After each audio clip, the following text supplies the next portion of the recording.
What's going on, guys? It's Eric again, back with another video.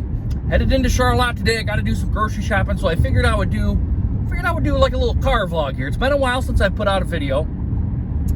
For the last 2 weeks, if you've seen my post here on YouTube here just for a little bit, I kind of put out to you guys what you guys kind of want to see here. And I'm going to make this kind of a weekend ramble because it's almost to the end of the week, or the end of the month, excuse me. And I usually do this every month.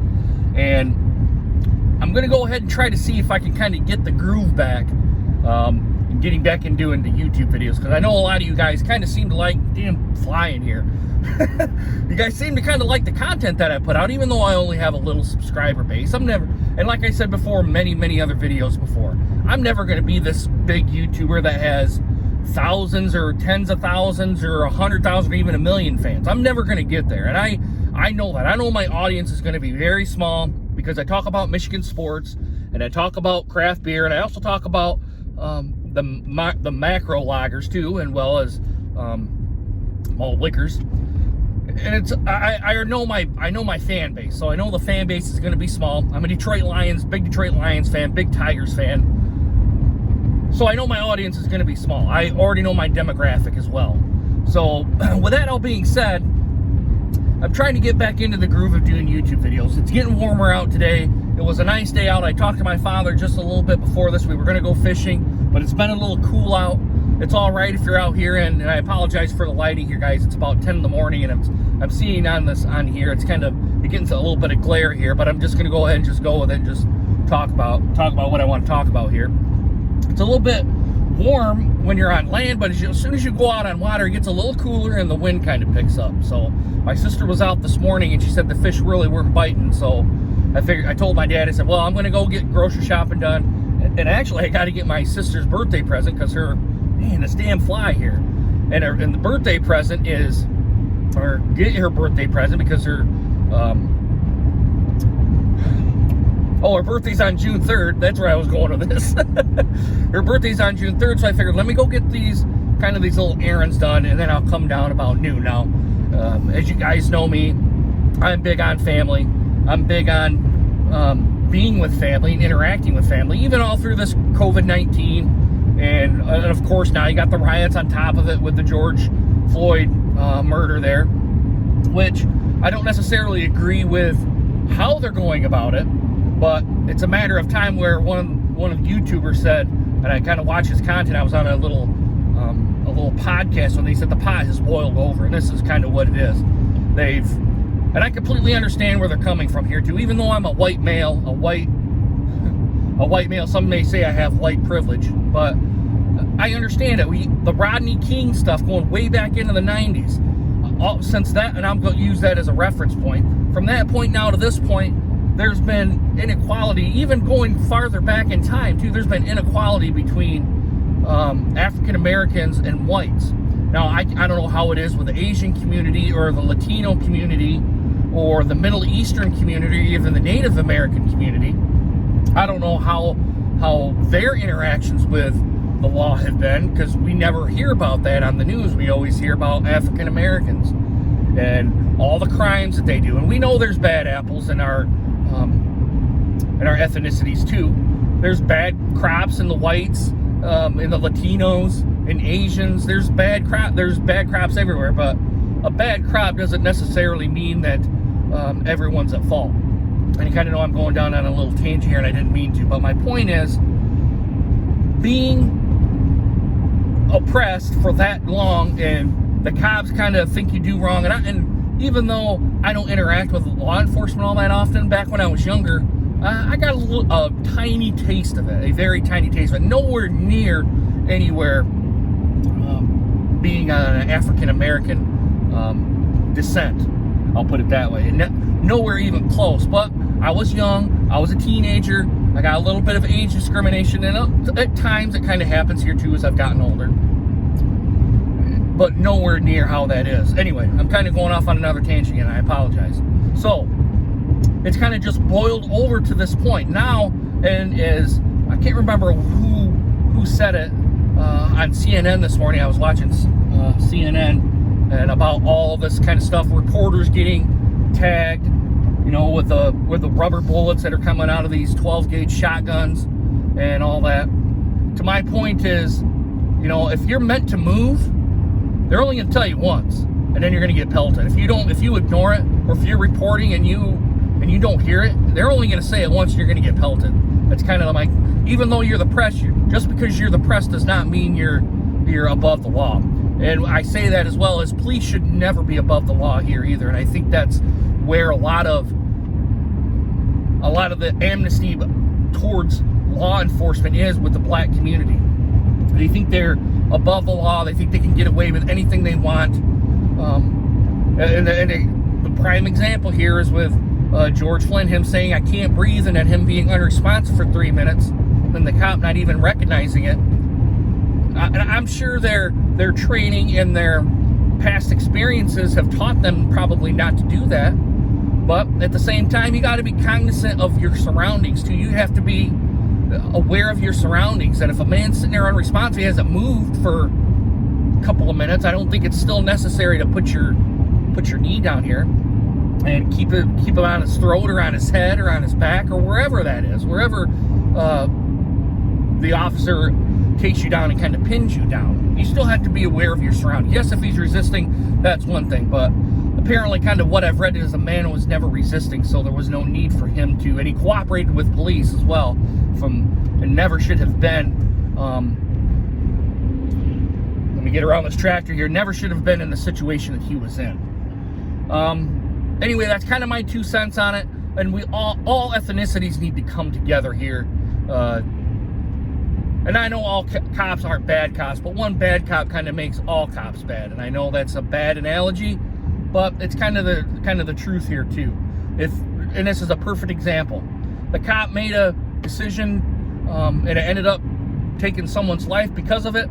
Now everyone's kind of paying the price here. And luckily, I live I live out in the rural America here, so I'm not directly involved with all the riots that are happening in the cities. My closest city would be Detroit.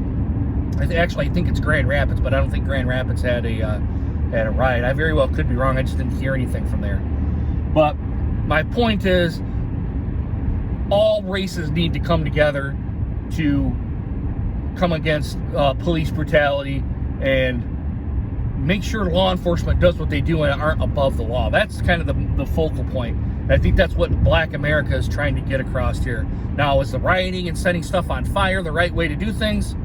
I don't know. They probably haven't been heard for so long that that's their only point to say, look, we're not going to take this crap anymore. And this is not even to the fact of what the decision's going to be with the cop that got arrested and is on third-degree murder charges and manslaughter.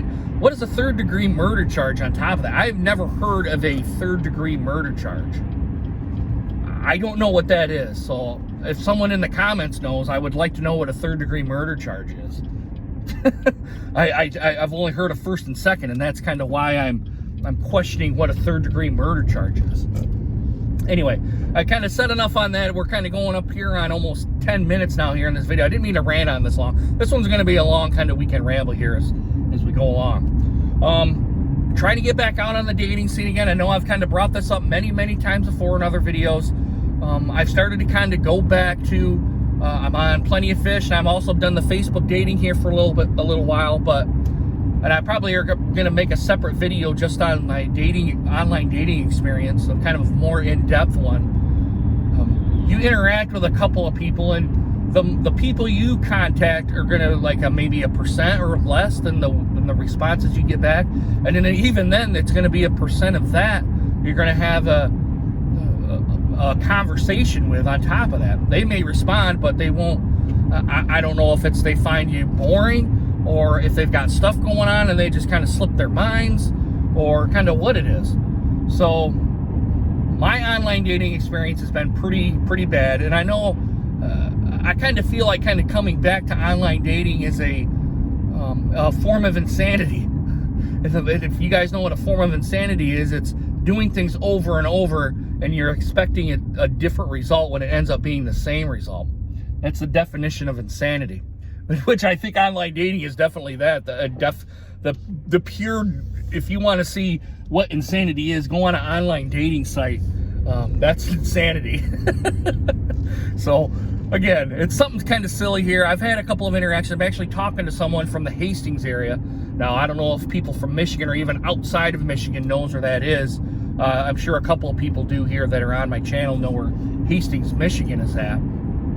But that's kind of between Lansing and Grand Rapids, kind of off to the south, I would say west-southwest of probably Lansing is where I would say that is.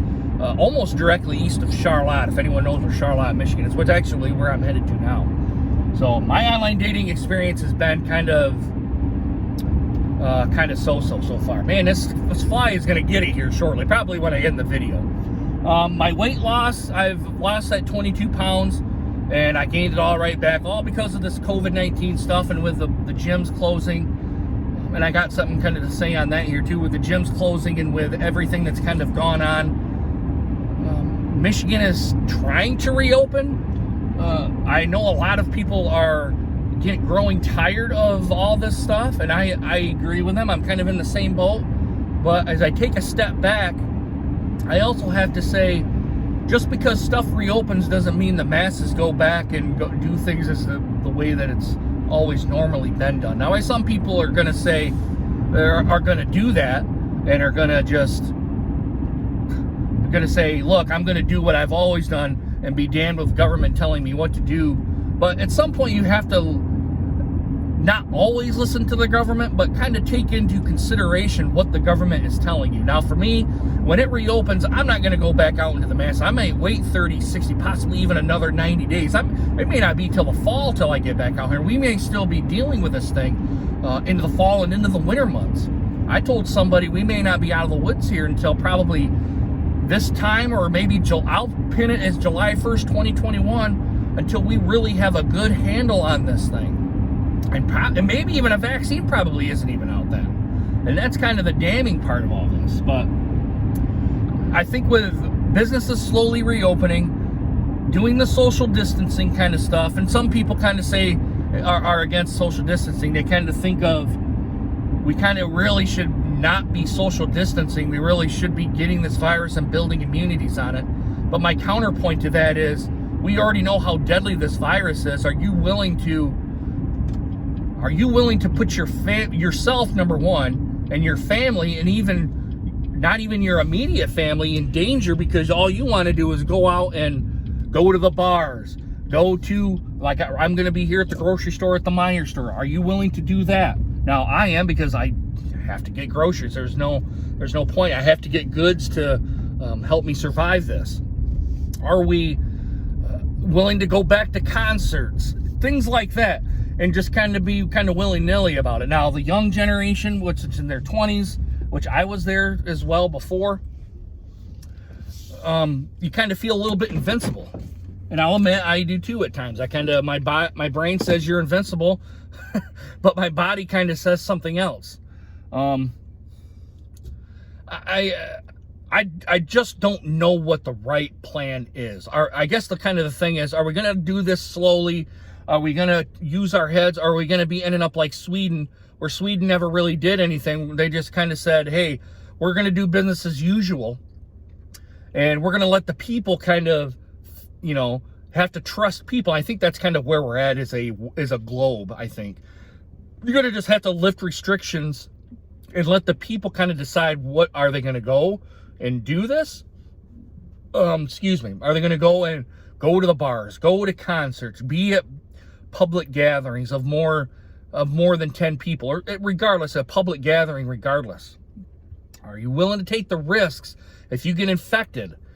Because we know if it's status quo, the hospitals are going to be overflowed. People are going to die from this thing. We already know how deadly this thing is. Now, the numbers and all that sort of stuff, I don't believe the numbers that are out there. I don't believe that, what is it? I think it's under 6 million people have this virus in the United States. It's hard for me to believe that 6 million confirmed cases are out there when there's 370 plus million people that live in this, that live in the world that we live in today. Or not the world, in the United States that we live in. It fathoms me that there's less than 6 million cases as of today. I will say, as of today, not if you're looking at this into the future, as of today, where people. There's only 6 million cases out here, and there's what's 10% of 5 million, or 1% of 5 is 50,000 deaths. Something's not adding up here. Something is definitely not adding up. I don't know what else there is other to say than those three things here, guys. We live in a world which is very different from kind of what we're all used to. I would love it to kind of go back to the way it used to be. I think eventually we'll get there. It's just we have to do our own due diligence and kind of take a step back when things reopen to say, am I really going to go to a bar, or am I going to go to the casino, or am I going to go to a public gathering, a concert, whatever the case may be? In a grocery store is a perfect example. I'm sitting here in Myers parking lot, kind of wrapping this up. I'm willing to go, and I'm taking a risk here by going to the grocery store. Yeah, I may not get it, but I may already have it and don't know that I have it, or I may have it and already had it and never had any symptoms at all, and I could very potentially be passing this on. So this cart lady right here is looking at me in this window going, what in the hell is this guy doing? But it is what it is here, guys. I'm going to get off my soapbox. Goodness, I'm 17 minutes into this video. I probably won't edit this video. I'll probably just go ahead and upload it raw. You guys seem to like these raw videos and all that. Just be kind to each other, guys. I mean, really, that's all it is. Take into account everything. Don't go doing stuff off the willy-nilly, kind of like with the riots that we're seeing at this point in time right now. I'll call them the George Floyd riots, or the Minneapolis police riots, or whatever kind of label you put on here for 2020 in this time of year. It's very similar to the Rodney King, the protests and the violence that broke out there. What I really am fearful of, what happens if the cop gets off on all these charges? Then what's really going to happen with the African-American community? I mean, we already seen what it is now. What is it now if this cop gets off scot-free? What happens? I don't kind of really want to even go there. You're going to maybe see bloodshed, and I really hope that doesn't happen. Guys, let me know if you guys like this video. Give it a thumbs up if you guys like this. Give it a thumbs down if you do not. Make sure you guys hit that subscribe button and hit that bell notification so you guys get more videos just like this one. I'm going inside here, guys, get some stuff done and going along with my day. I really hope you guys enjoyed this video, and I hope to see you guys again soon. Deuces. Take care, guys.